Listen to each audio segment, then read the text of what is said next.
Yo, what is up, Crockxen clan members, anime fans, and others who will stump on this video? I'm SoresanCrockxen here with, technically speaking, the very first video of 2017.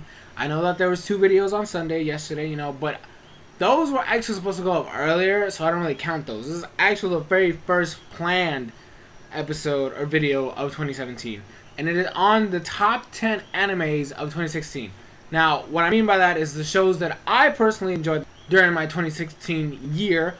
And it's just my opinions. I'm not ranking on shows that came out that year that I think are better than others. It's just shows that I watched during the year that I personally enjoyed the most out of all the shows that I watched. I'm going to try to have a card, I think it's on this side, of basically either the playlist or the anime time of the shows I'm talking about if they are out. If they're not currently out and are technically already planned to come out later, I'm going to try to come back to this video and fix it and edit it and put it in there. I don't know how many fit in there because I've never used cards before, so I don't know how exactly they work. But just know that I'm going to try to have every single choice in there somewhere, some way, okay? So let's get started.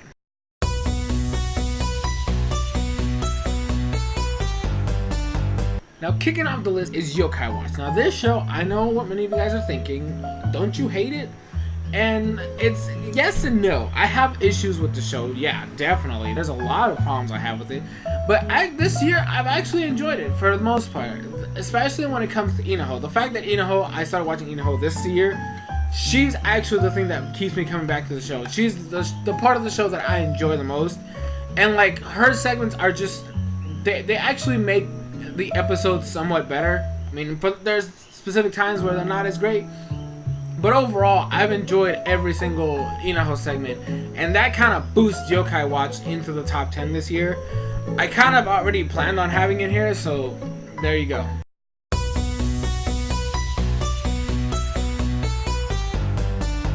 Next up is Inu x Boku Secret Service. Now, this show is I'm still watching it. But from what I've seen so far, it's very enjoyable. I love the main characters to death. I don't want to give too many details because I still haven't finished the show, so I don't know exactly the way it's going. All I know is that there's also yokai in this show, and the interactions between the characters is just a lot of fun. So far, I don't have any gripes with it. I literally, there might be an issue here too with certain characters not me not understanding them. But like I said, I'm still starting it out, so I don't know too much about what's going to happen, so at least those characters could improve in the future. I don't know, like I said. But overall, I am loving this show so much.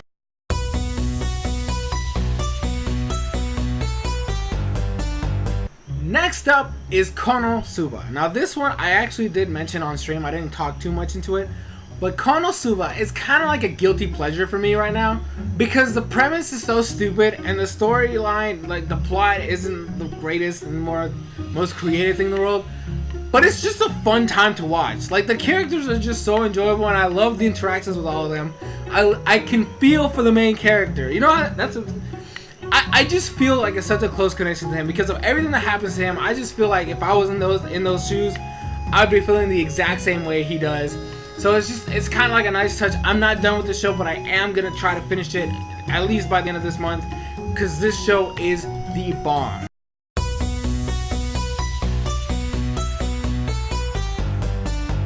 Now, following up, finally one that I did an anime time on, Seren no Moribito.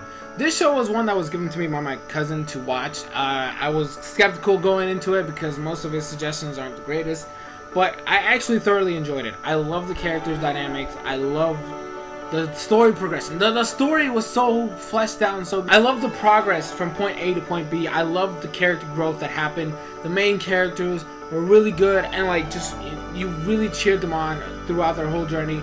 The fact that there was a secret storyline, there was like 3 plot lines going on at the same time. They worked so well together, and they basically like interacted with each other and crossed over, and then you had betrayal and like learning the fact that the past was altered, and it was just a great and fun time, and it looked so beautiful, and I just personally, I loved it so much.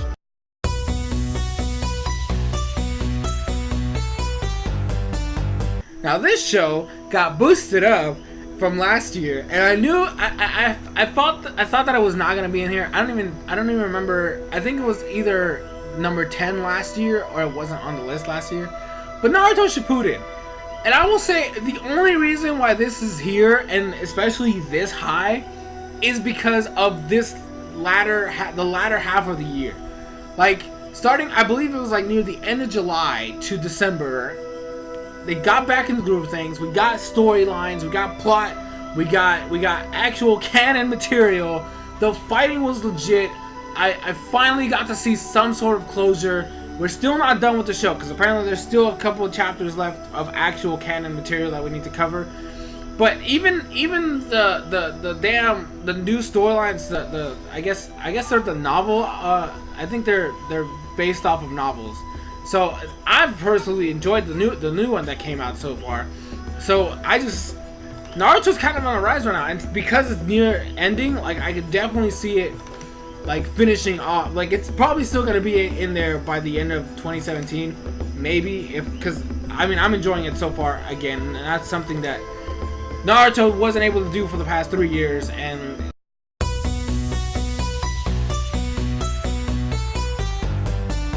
now coming in at number 5, I have Danganronpa Chapter 3 Despair.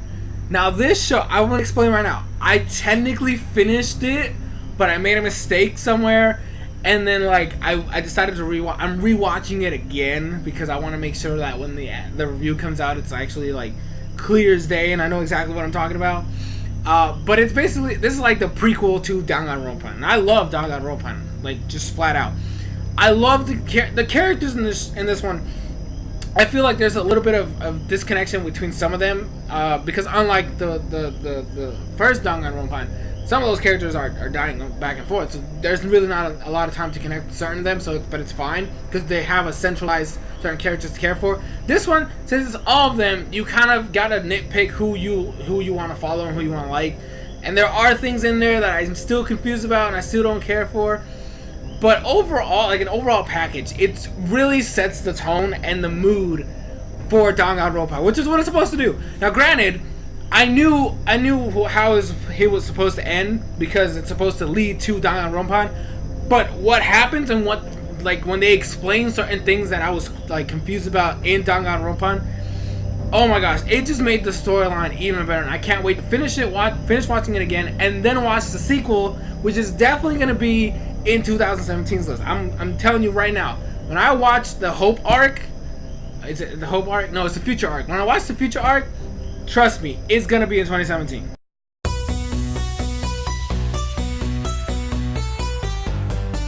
Now moving on to number 4, I have Death Parade. Now this one is kind of weird with me because the story, the plot is kind of, I think it's okay.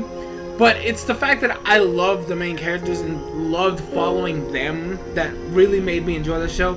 I feel like if you're that person that doesn't really care too much about characters and are usually more centered around how the story progresses and like all that stuff, you're probably not going to enjoy the show as much. But I thoroughly enjoyed it because even though there were certain plot points that were kind of vague and some of the other characters are really irrelevant and don't serve a single purpose, even though they show up a couple times, the two main characters really sold it for me in this show. And because I love both characters so much, I actually was able to thoroughly enjoy the show, even if some of the stuff around them were very lacking.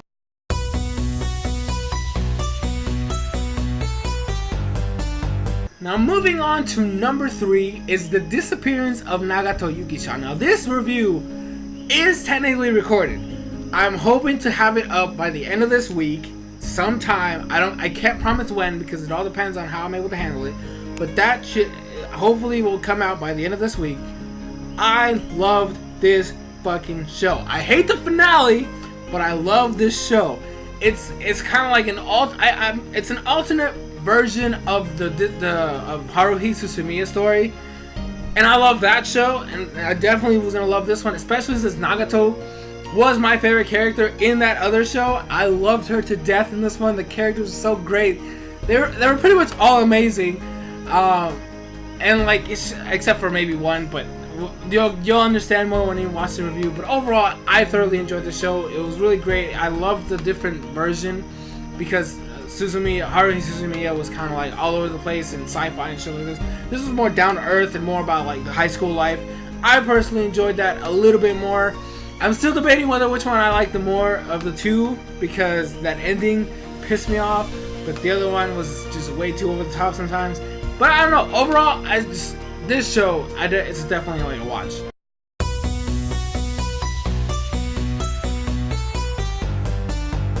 Alright, number 2. You're probably gonna hate me for this one, but I'm putting Free. And look, let me just calm down, okay? I have the first review, the review for season 1 up. I'm rewatching season 2 again, so because I watched it and then I didn't like the review I made for it, so I'm rewatching it again so I can get another review like better done.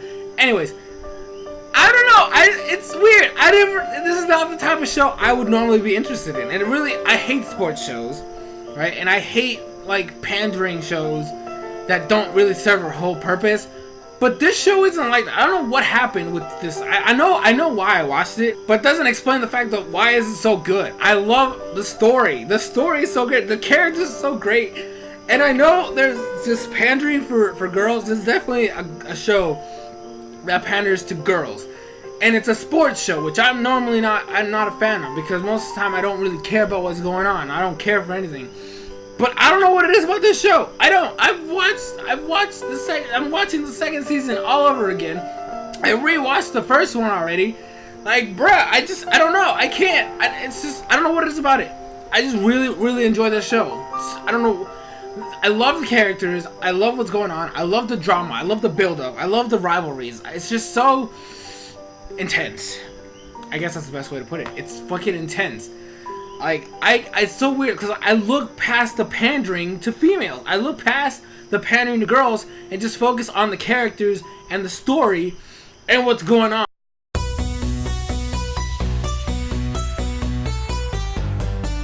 And finally, our number 1 choice is Fairy Tail Zero. And I don't know if you guys expected this. I don't know whether you watched it, my reviews of it, but I loved this series. Like, I read the manga because I didn't think it was gonna get made into an anime ever, and I just loved it. I mean, there was things in there that were different from the manga, and I was able to pick up on them because I was like, wait a minute, that's not how it happened. But overall, like, it was still a really solid show, and see, the thing about reading manga and watching anime is that sometimes you can't get the full emotion build up in a manga as you do in an anime. Plus, you get music, which helps, set the tone, set the mood, and all that stuff. It helps build tension and like build emotion. Music and the way the animation flows is definitely a better. To me, it's a better experience than reading the manga. And like, I basically got to experience it twice: reading the manga and watching the show. And I loved this show. I loved this storyline. When I read the manga, I loved it. When I watched the show, I loved it. It's just such a nice story, and it's such a nice like start to what it would become Fairy Tail in its own lore. Like, I just don't know. I love Mavis. I loved all the characters, to be perfectly honest. I loved every single one of them, and that finale still just tugs at my heartstrings. It's just so emotional. Reading it in the manga was crazy, but watching it actually happen was even crazier. And that is our list for top 10 animes of 2016. Looking forward to 2017. I'm going to try to watch, like I said, those shows that I was telling you guys. I'm going to try to finish them. I'm trying to post them and the reviews and all that stuff as fast as possible. It was a crazy year. I watched more shows last year than I did 2015, so it's a plus. I'm hoping to watch even more this year. Konosuba, I know for a fact is getting season 2, and I'm probably gonna enjoy that one just as much as I enjoyed season 1. I mean, I'm not done with it, but I know for a fact that I'm definitely gonna enjoy season 2. And I can't wait to see other shows. I really can. I want to keep expanding my horizon. I mean, I watch fucking Free. It's a boys swimming club. Like, I don't think it can get any worse than that. And I love that show, so But anyways, I hope you guys enjoyed this list. Please let me know in the comments down below what your top 10 animes of 2016 are. It could be new shows that came out. It could be shows that you found out and decided to watch. It could be anything. Just let me know in the comments what you thought. And yeah, thank you guys so much for watching. I've been SoresanCrockxen, and I will see you guys in future videos.